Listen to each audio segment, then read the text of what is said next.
¿Qué crees que pueden tener en común Catalina de Cumbres Borrascosas con el Patito Feo, con el doctor Frankenstein, Víctor Frankenstein, los hermanos Winchester de Sobrenatural, con todo lo gótico? ¿Qué te parece si te dijera que todos ellos tienen en común, una de las cosas que tienen en común es que hay una búsqueda de la identidad y que lo hacen a través de este contexto gótico? Bien, si te interesa el tema, hoy vamos a hablar precisamente de te vamos a hacer este pequeño recorrido en el que te explicaré cómo podemos trabajar nuestra propia identidad a través de la lente gótica, utilizando ejemplos tanto de películas, de series, de vídeos, hasta incluso de vídeos de libros, hasta incluso de cuentos de hadas o de cuentos para niños. Así que si estás interesado, estás interesada, este video podcast es para ti.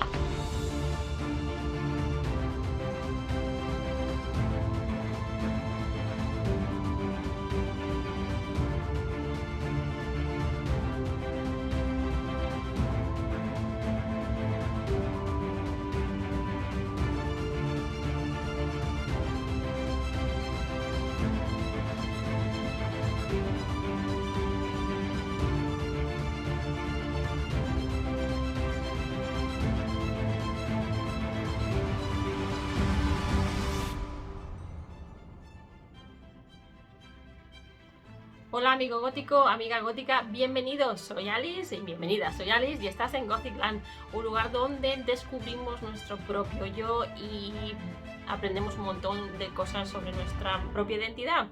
Hoy te quiero hablar de algo muy interesante, ya que estamos haciendo este recorrido de identidad en este programa, en este video podcast llamado Eres gótico, eres gótica, no lo sabes.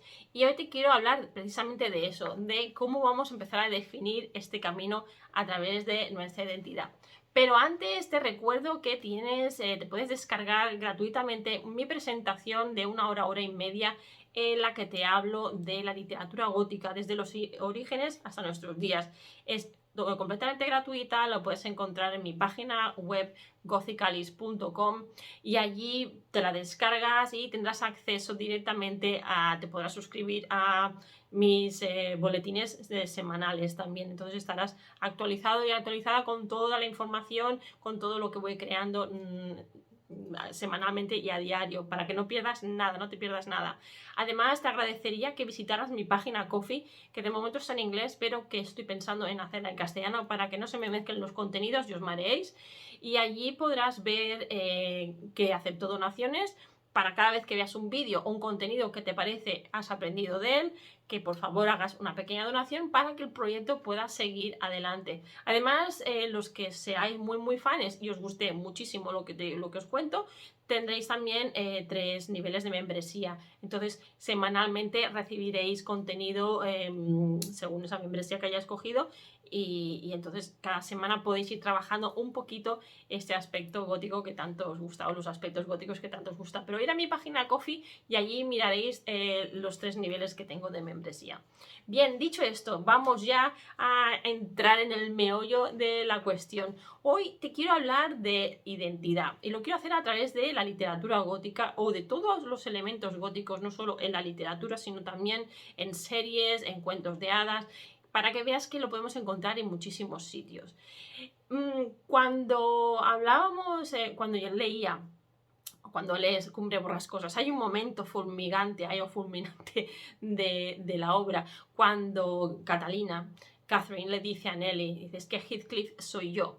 Este es un momento básico en la obra, porque aquí, ¿qué nos está diciendo Catherine o Catalina? Nos está diciendo no tan solo que no puede vivir sin él, sin Heathcliff, sino que son uno.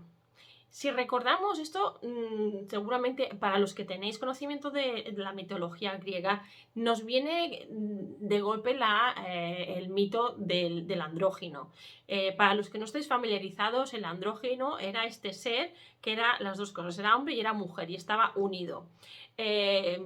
Como se atrevió a querer invadir y a querer llegar hacia el monte del Olimpo, Zeus, muy enfadado, con un rayo los separó y los hizo que se buscaran durante toda la eternidad. O sea que Por eso se dice que hoy en día los hombres y las mujeres estamos constantemente buscando nuestra media naranja.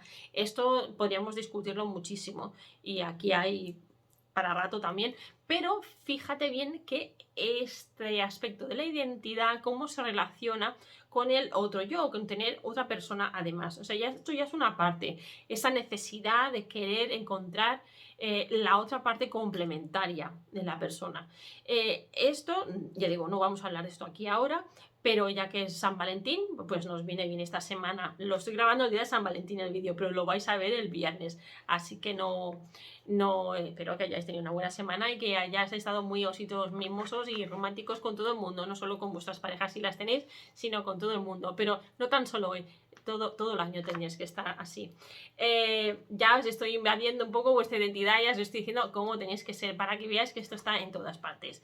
En fin, como estaba diciendo, Catherine lo que decía, además de esta información de buscar la otra media naranja y sentirse complementada, es lo que nos cuenta Elena Cuetos Cruz en su trabajo de fin de grado de la universidad. El ensayo, el trabajo se llama Metaphysical and Earthly Love in Brontes Wuthering Heights, o sea, el amor metafísico y terrenal en Cumbres Borrascosas de las hermanas Brontes, de Emily Bronte. La tengo aquí, la obra en inglés, pero la podéis encontrar en castellano. Eso sí, las obras clásicas las podréis encontrar en castellano, eso no hay ningún problema. Las obras más modernas, pues no, porque si el autor no está traducido todavía porque no es muy famoso, pues no está en otra versión. Pero si no, ya os lo diría. Lo que tenemos aquí, lo que nos dice Elena, es que el amor por Heathcliff es un amor metafísico que no tiene que ver con el exterior, que es a lo que vamos hoy, con las normas sociales y los valores. Es un amor superior que trasciende todo. Eso nos va muy bien porque, claro, el amor, el querer a otro también nos define como personas. Porque, claro, tenemos que partir primero de la base de definir, siempre me gusta empezar definiendo, qué es identidad y cómo se define identidad en el diccionario online y en los diccionarios y cómo lo defines tú, qué es para ti identidad. Si vamos a ver, para mí, personalmente, identidad es todo, es como yo me veo, pero es también cómo me ven los demás. A veces, como me ven los demás, me enfada porque no es como yo me veo por dentro, pero claro, si yo estoy proyectando una imagen de mí por lo que digo, por lo como me he visto, por cómo hablo, por cómo estoy ese día, por lo que conoces más o menos de mí, todo esto te va a dar a ti información para crear tu propia idea de quién soy yo. Aunque esto no necesariamente coincida con la imagen y la percepción que tengo de mí misma. Entonces aquí hay mucha materia y es lo que constante vemos en las obras, en libros, en películas, en series, que hay este constante diálogo de entre tú, entre yo. Siempre hay un otro. Para podernos definir a nosotros, también necesitamos un otro. Esta otredad de la que habla el gótico es también muy, muy importante, porque si no hay un otro no nos podemos definir, no tenemos este punto de referencia. Entonces, es a veces odioso porque crea estos binarios, estos opuestos, pero es necesario. Entonces, claro, hablamos aquí que no hay día sin noche, no hay bien sin mal, y teniendo esto en cuenta, cuando ahora te explique un poco más por dónde vamos a ir, vas a ver la lógica de eso también. Todo en equilibrio. Es importante saber reconocer lo que está desequilibrado o bien para un lado o bien para el otro, porque todos los equilibrios los psicólogos nos van a decir que no son buenos. Eso no lo digo yo, lo dicen los psicólogos. Entonces, tenemos aquí que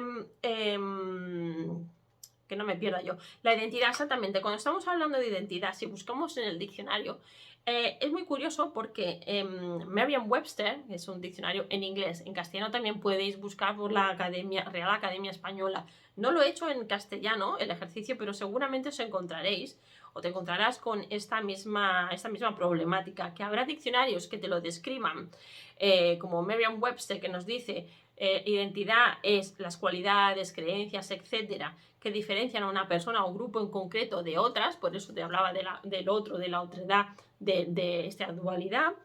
Y por otro lado nos encontramos que hoy en día aún se siguen haciendo ensayos porque el tema de la identidad da mucho de sí, pero además porque la identidad es algo a nivel de conciencia que va también evolucionando conforme sabemos más cosas, de que puedes encontrar, como te pasará si buscas en el diccionario online Collins, que nos puede hablar.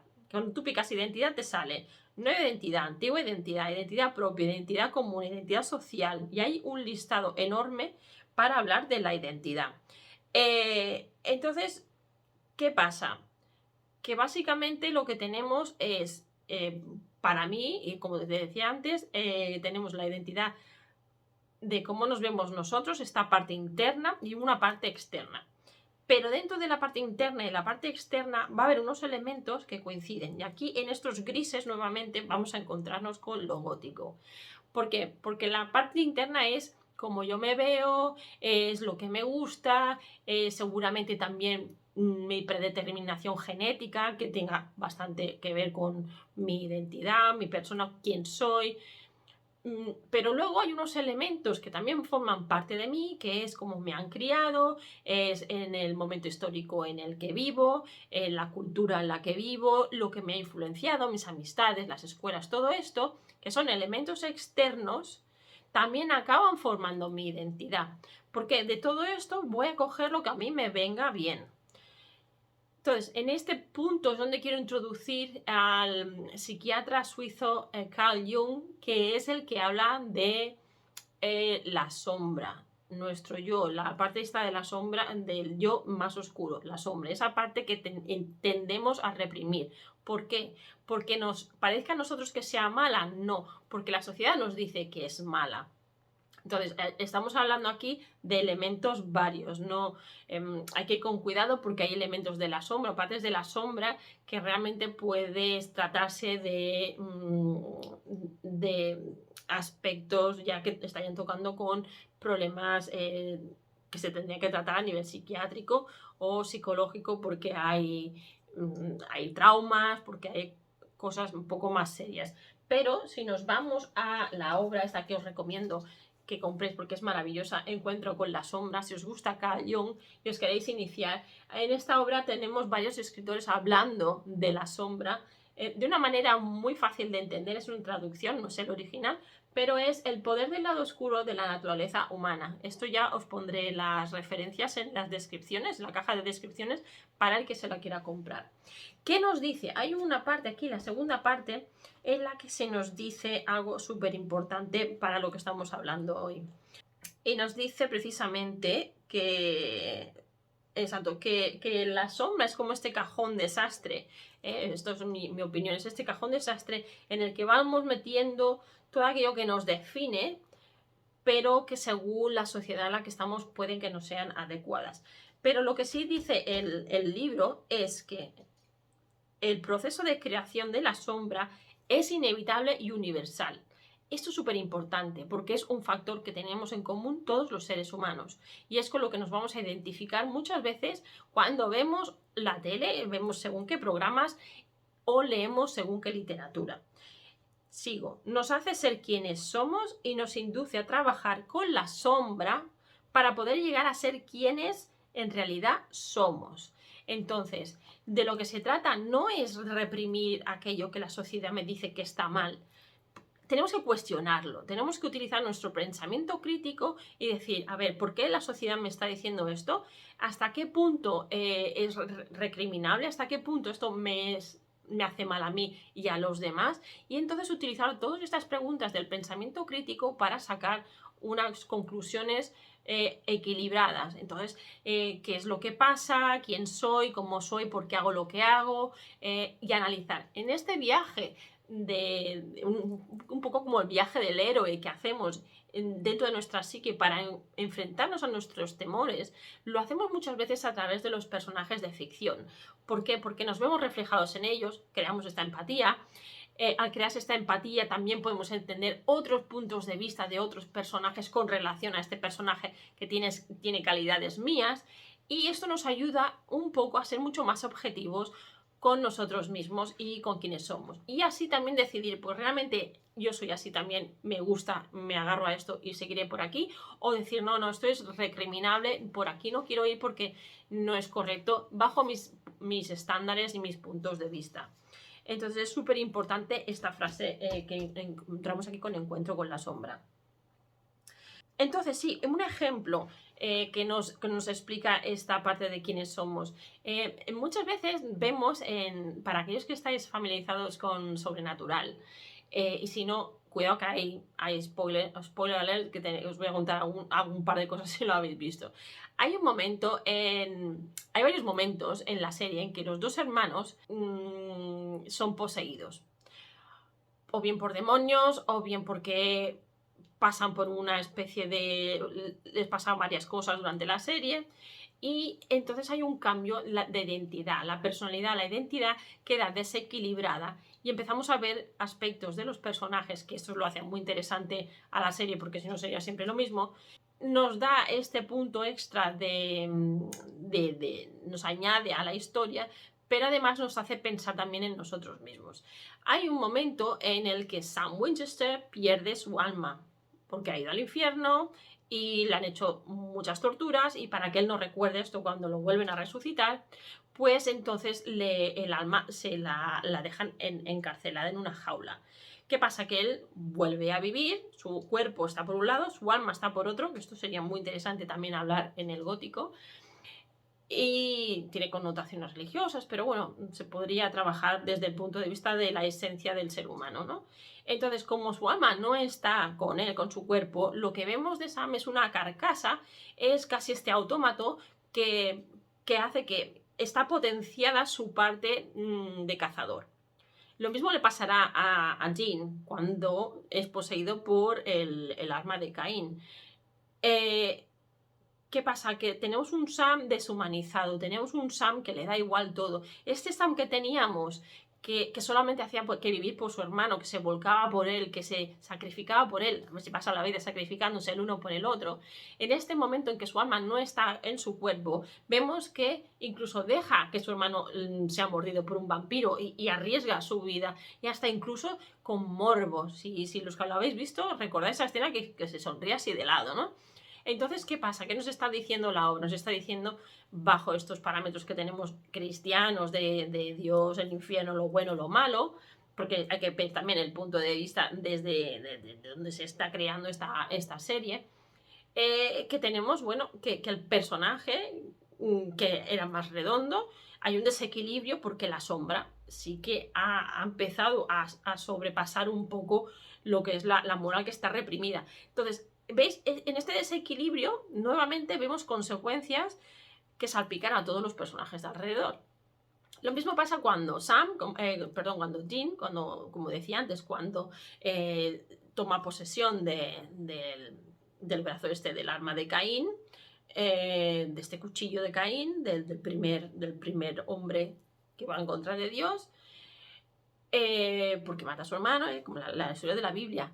¿Qué pasa? Pues que tenemos un Dean con toda su pureza violenta, que él ya es violento de por sí porque es cazador, pero ha hecho así la balanza, y la parte de conciencia, la parte que equilibra esta intuición, o no esta intuición, pero que equilibra un poco esta agresividad que él ya tiene, porque también viene de un pasado, ya tiene una historia familiar, que de esto tendríamos también que hablar, está desequilibrado. Entonces, nuevamente, como le pasa un poco a Sam cuando pierde su alma, pues le da igual todo, ¿no? Entonces, el ir rascando para que vuelva a salir este equilibrio es de lo que trata la serie, y es lo que está constantemente en lucha. En la serie hay una lucha siempre externa por matar a los monstruos, por que haya un equilibrio para que no desaparezca la humanidad y los monstruos no tomen el relevo,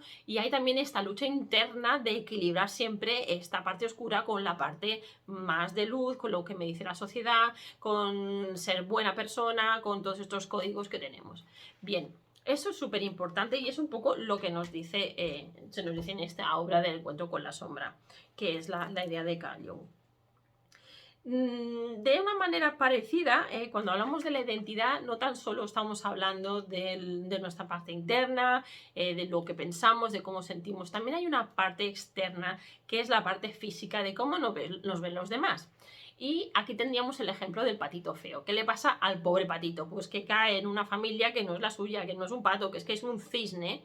Y en esta mal caída de familia, pues hay risas, el patito feo es muy triste porque es diferente.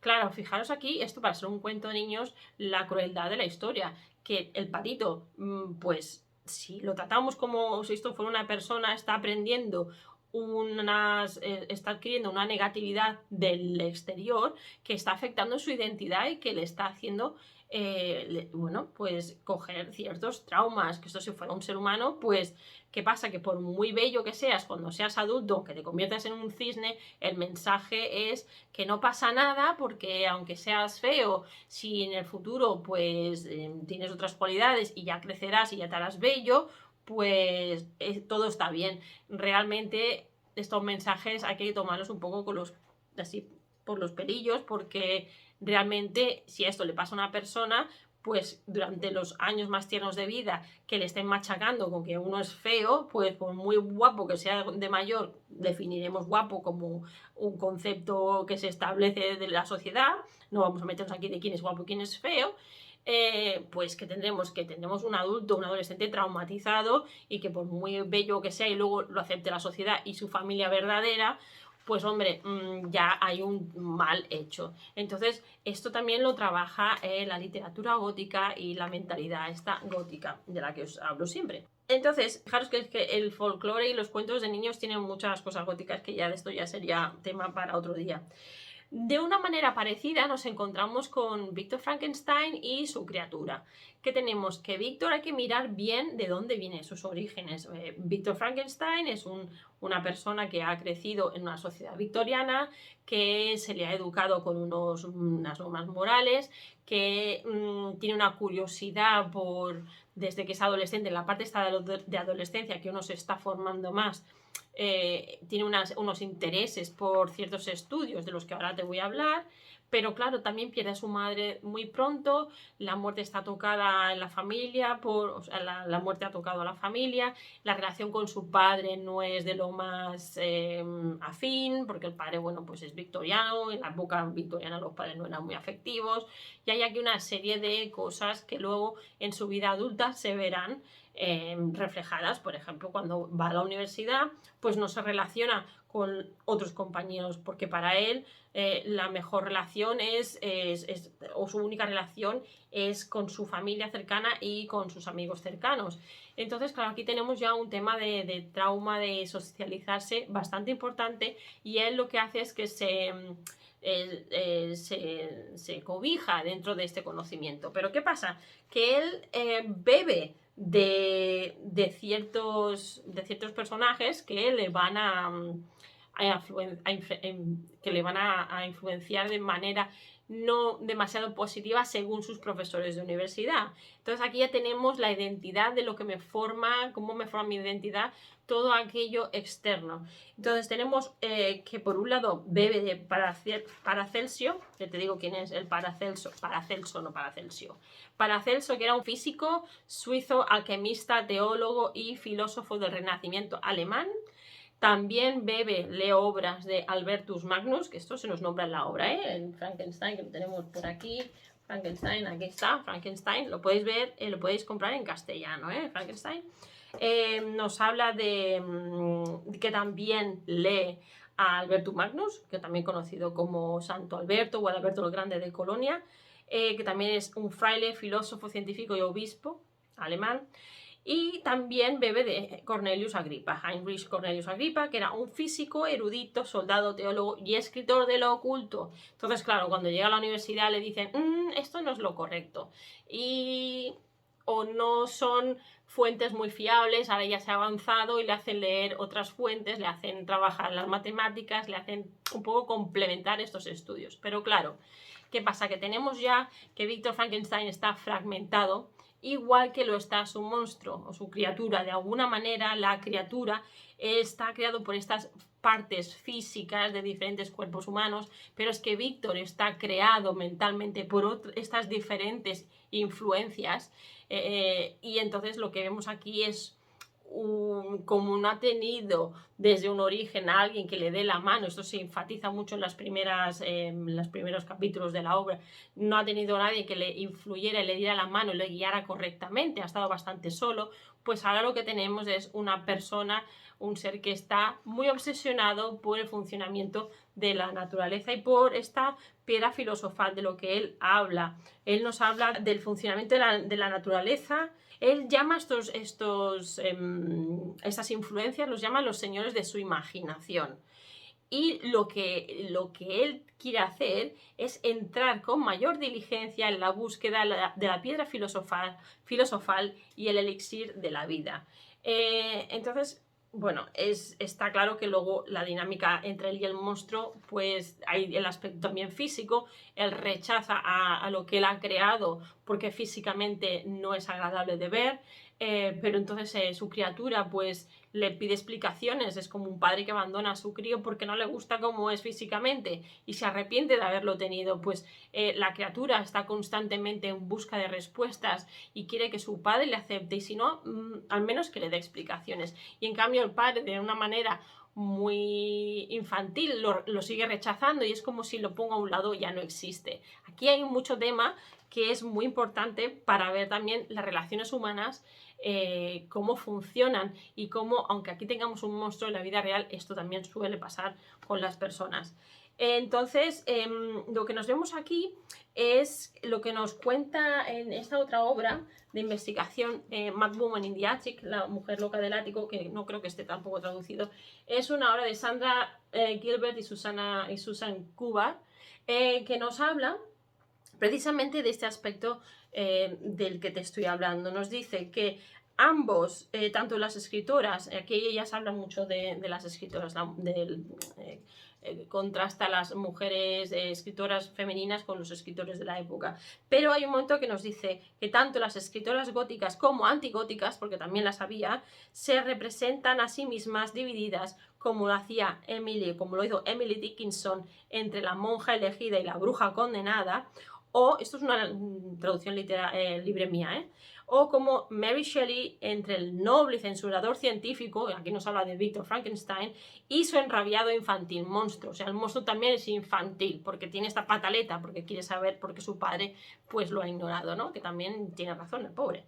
Así que, como podemos ver, la identidad en las obras góticas está por todos lados. Es un aspecto que se trabaja mucho, es un aspecto que nos va muy bien también para identificarnos o no con los personajes, para buscar salidas, para buscar soluciones, y que aprendemos muchísimo, sobre todo para continuar en nuestro propio camino de vida y ser un poco más felices. Es equilibrar un poco, es ir a la oscuridad para encontrar estas luces que nos van a ir guiando. Pero recuerda que si quieres saber más, te puedes descargar gratuitamente mi presentación llamada Introducción a la literatura gótica desde los orígenes hasta nuestros días. Es totalmente gratis. Una vez que entras aquí, lo que tienes es que te lo descargas, el vídeo, te lo explico todo súper bien, te doy unas bases para que luego tú puedas continuar trabajando.